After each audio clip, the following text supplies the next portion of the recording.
Dasarata called for Rama and Lakshmana. The old king held his two sons. They were still round-faced children and so young. But Rama and Lakshmana expertly put on their bows and quivers, donned their swords and archers' gloves like men. The king smiled then and felt no more grief for their going. Vishwamitra led the two boys from the city and stopped with them near the banks of the Sarayu. Princes of Ayodhya, he said to them, because Ravana overlooked men, I have things to teach you. Therefore, become my students.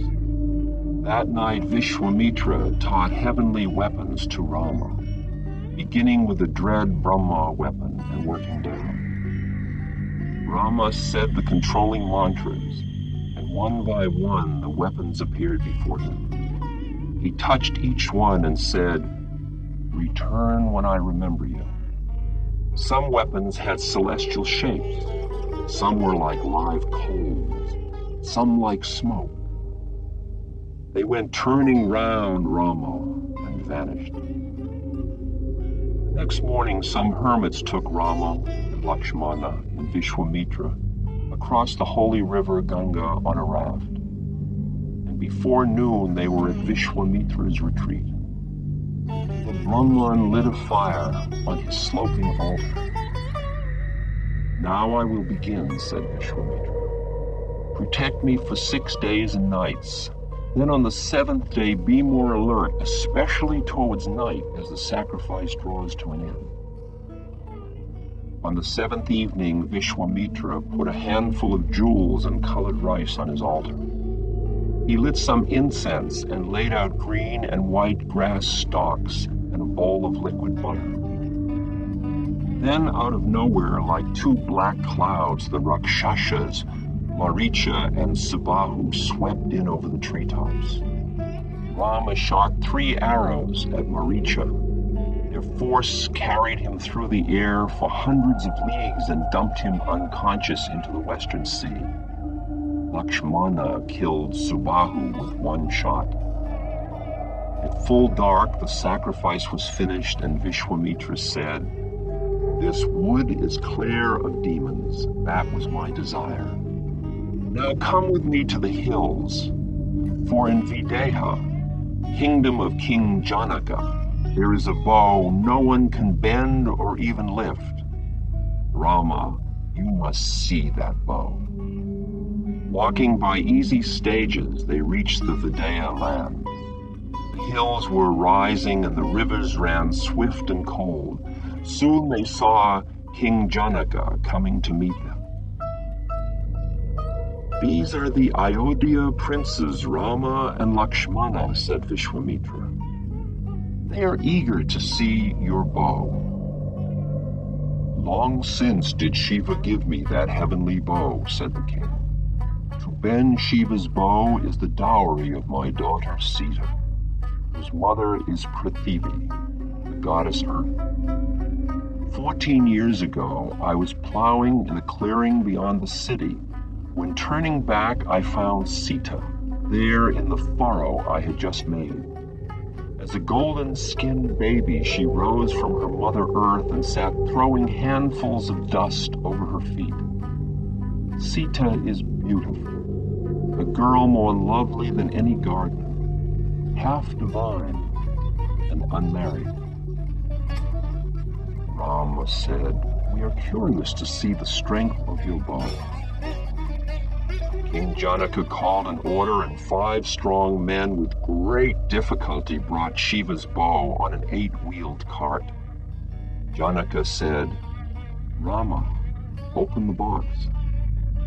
Rama raised the lid. Sandalwood dust and incense ash fell off from it in a powdery cloud. Rama looked and thought, "This bow is beyond men, but perhaps I can try to hold it." Rama balanced the bow and strung it. Then he drew it so strongly that it broke in 2 with a noise so loud that everyone watching fell down. Janaka shook his head. Who would have believed? He helped his minister to rise. Ask Sita. The minister rubbed his ears. She has seen him from her high window and touched him with her eyes and fallen in love with him already. So King Janaka himself married Rama to Sita. He said, Rama, take Sita as your companion in the living of your life. Look at her. Never see enough of her. Cherish her with the eyes of love. Sita, love him well forever. Walk with him as his wife and follow him like his own shadow. I marry you. Janaka brought together Rama's hand and Sita's, green and gold touching. He poured water over them. So overflows my happiness. Then Rama led Sita away, a new married man. Sita knew that she and Rama were destined lovers from all time past. Will be so for all future to come. After Rama and Sita had been married for 12 years, Yudhajit, Bharata's uncle, came riding to Ayodhya and told Bharata, your grandfather, King Aswapati, wants to see you, for he is now an old man who has never seen his grandson. Dasarata gave permission, and Bharata and his brother Satrughna left for the hills. While they were gone, Dasarata all at once felt he had had enough of kingdom, and more than anything wanted to see Rama rule. He called the Kosala council and said, I have grown very old. The one thing remaining for me to do on earth in this life is to make my son Rama the king. Tell me what you think of Rama. The opinions of disinterested men are different from the beliefs of a father. The truth may sometimes come out like fire from friction between the two. Sumantra, the charioteer, rose to speak for all of them. Dasarata, you follow the Dharma path walked by your ancestors. We know you. We have seen you teach to Rama all royal skill. Follow your own heart's true feelings, Majesty. Those feelings are one with right Dharma. No one ever born can govern Kosala better than Rama. When he looks at us, our doubts vanish, and our debts are paid. Are these your reasons? Asked Dasarata. The one reason, replied Sumantra, is that if Rama says something to me, I can believe it. Sumantra sat down. All the men in that court raised their hands, palms touching to their heads, and Dasarata looked out on those joined hands as though looking at a pond covered with unopened lotus buds. Vashishta then rose and said, Majesty, though Bharata and Satrughna are still in Kakaya, yet tonight begins a rare and fortunate meeting of the moon and stars that lasts but one day. Let me install Rama as our king tomorrow.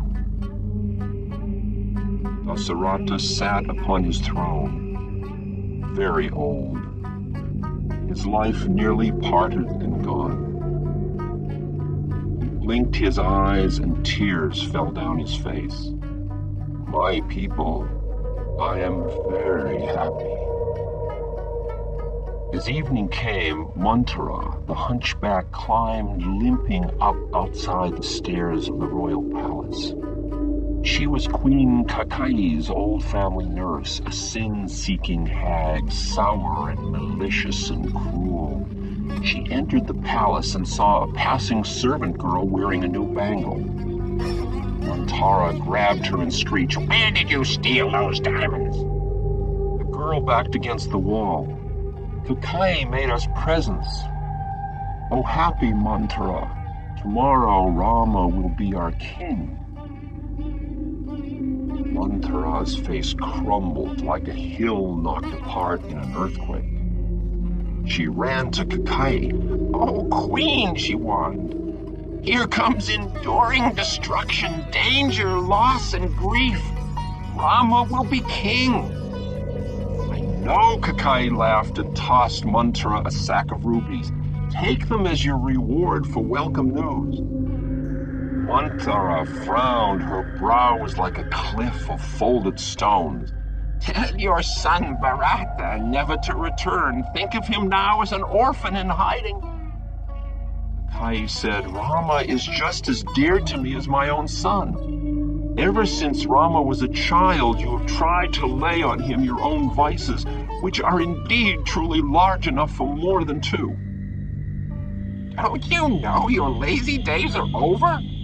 Rama's mother will be almighty around here. Take you the measure of your enemies and destroy them while you can," said Manthara. "What can I do even if I wanted?"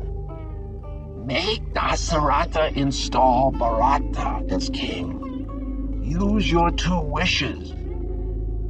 Or do you still remember how once as a young man Dasarata entered as the gods' ally into their war against the Asuras of drought? That's when I drove his sky chariot and saved his life," said Kakai. She looked at an old white scar across the heel of her right hand. "Oh, he was badly wounded and the wheel came nearly off the chariot way up in the sky. I had his blood all over me." Kakai sighed and her eyes were far away. "All right. I'll ask him to give Ayodhya to Bharata." Manthara said, "You must banish Rama to the forest with the second wish. Send him away for 14 years, or otherwise he will kill Bharata to recover the throne." Kakai burst into tears, seeing in her mind's eye Bharata's corpse, his skin blanched by poison, her son killed by treachery. "My son, oh my Bharata." Kakai ran to the palace anger room, slammed the door and locked it behind her. She lay in the dark, thrashing her arms on the bare stone floor, tearing her clothes and screaming, "I want to die!" Servants awoke Dasarata. The king came quickly down the halls to the anger room door. Dasarata shattered that brass-bound door by one stroke of one hand. He looked around for some enemy, his face flaming in wrath. Taking a lantern, he entered the room. He saw Kakai lying like one illusion spread out to capture another, and pain crossed his face. "Who does you hurt? Who shall mourn?" said Dasarata. "Arise, I am the king of kings in this world." Kakai sobbed, "No, this is way beyond you." Dasarata grew very proud. "I can do anything. My lady, what is it? What do you want?" "I want my two wishes." "Take them, whatever you want." "Make Bharata king and not Rama. Send Rama to the forest for 14 years. Change your mind, Kakai. Do both these things for me now. Grant my wishes." "I give what you ask," said Dasarata. He looked at Kakai as though she were a stranger to him. "I will honor your wishes. You will not be cheated by me. Promises must be true." Dasarata could not at first speak more. He was choked by the mist of grief, by the fumes of wrath. And he said, "At once bring Rama here." Rama came with Lakshmana and stood at the angered doorway. Dasarata faintly said, "Oh, Rama." Rama waited, but the king said no more. Kakeyi spoke, "Gentle Rama, let Bharata become our king and take a hermit's life in the vast forests for 14 years. Rama said, "Bharata or myself, we are much the same. But without the king's command, I cannot come or go a single step."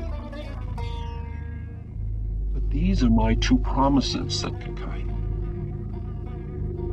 "You had no need to use them. I would have gone at your wish," said Rama. "But why does Dasarata stand silently weeping, staring at the floor?" "Rama, have I done right?" asked Kakeyi. "If you say you have, I will believe you." "Mother, I cannot leave the king in sorrow. He will soon recover. Hurry, go." Dasarata whispered, "Child, I am insane. Therefore confine me and become king." "I would never make you lose your faith and honesty," said Rama. "One must keep promises or not make them. For every broken promise breaks away a little Dharma. And when Dharma is altogether gone, the 3 worlds will be destroyed. If a man breaks his word, why should the stars above keep their promises not to fall? Goodbye, my father. I will hold your feet after 14 years." Rama walked away. Lakshmana was stunned and followed him in a daze. They went through the palace, and Rama greeted his friends as always. He did not look wishfully at the throne, nor did he turn his eyes away from it. Rama went to Sita to take his leave. "The time will quickly pass," he said. "You will soon see me return." She answered softly, "It is very strange, my lord, that you alone among all men in the world have not heard that a wife and her husband are one." "There is no happiness in the forest," said Rama. "There is danger. Lions roar and keep pitiless watch from the mouths of their hill caves. Serpents slither across the trails. Scorpions sting and poison the blood. The wood is full of misery." "It is Ayodhya that would be the wilderness for me without you," said Sita. "Rama, I depend on you. I cannot be cast away like water left in a cup. Dear Rama, I am the humble dust at your feet, perfectly happy. How will you avoid me?" "Then come," smiled Rama. "You love me, and I love you. What more is there?" Rama and Lakshmana and Sita met Vashishta by a small back door of the palace. Rama and Lakshmana put on their impenetrable armor, all of gold. Then over that they put the 2 pieces of soft dyed bark cloth worn by ascetics, tied on belts of grass, and put on forest sandals. Then Sumantra drove up on the royal chariot. Vashishta helped Sita get on the car. The 2 princes climbed up. Sumantra held the reins. The 4 horses raised their heads. Sumantra said, "Go!" The red horses ran through the palace gates and down the streets to the southern gate of Ayodhya. Then Dasarata cried from a palace balcony behind them, "Stop!" "Go faster," said Rama. "Later say you did not hear him." The gate guards heard the king. There was no time to close the gate, but they swiftly formed ranks to block the car. Sumantra bent over and picked up a war whip. His white hair streamed out straight back from his head in the wind. The red horses never slowed, never broke stride. There came the gate, the hooves and the wheels thundered. Sumantra flailed his whip to this side and that, and in terrible confusion broke free through the gate. The chariot dashed away from fair Ayodhya over the narrow Kosala road to the southwest. All day they rode through the kingdom of Kosala. The villages and fields grew fewer and farther between. Then there were no more settlements, only the forest closing in on them. Their road turned to a cow path and then vanished. At dusk, Sumantra stopped the chariot by the Ganga River. Rama got down with the others, and they stood under a huge, ancient, spreading tree that marked the kingdom of the far forest, the realm of Guha, the hunter king. As they stood under the trees of the secret forest, they heard whistles in the woods and looked in their direction. When they looked back, they saw Guha coming to welcome them. Guha was a little thin brown man, painted and tattooed with red and blue lines. He had on a necklace of tiger teeth and a belt of deer hooves, anklets of claws and pieces of ivory. In his curly hair were feathers, red and yellow and green and white. Guha ran to Rama, and Rama embraced him, and the savage king pounded Rama's back and laughed like a child. Oh, Rama, now you are an outcast like me." He whistled, and hunter men came out of the trees bearing trays of hot steaming food. Eat, today is over. In Ayodhya, men are driven raving mad by too many laws and rules. Freedom from me, I heard what happened, and never mind. Now the silent dark men of the greenwood came and made a fire under the great nut tree. They all sat around it and ate from banana leaves and drank from horns. When they had finished, Guha put a necklace of pink seashells over Sita's head. "I adopt you into my people," he said. "You are in my family, for your heart is free."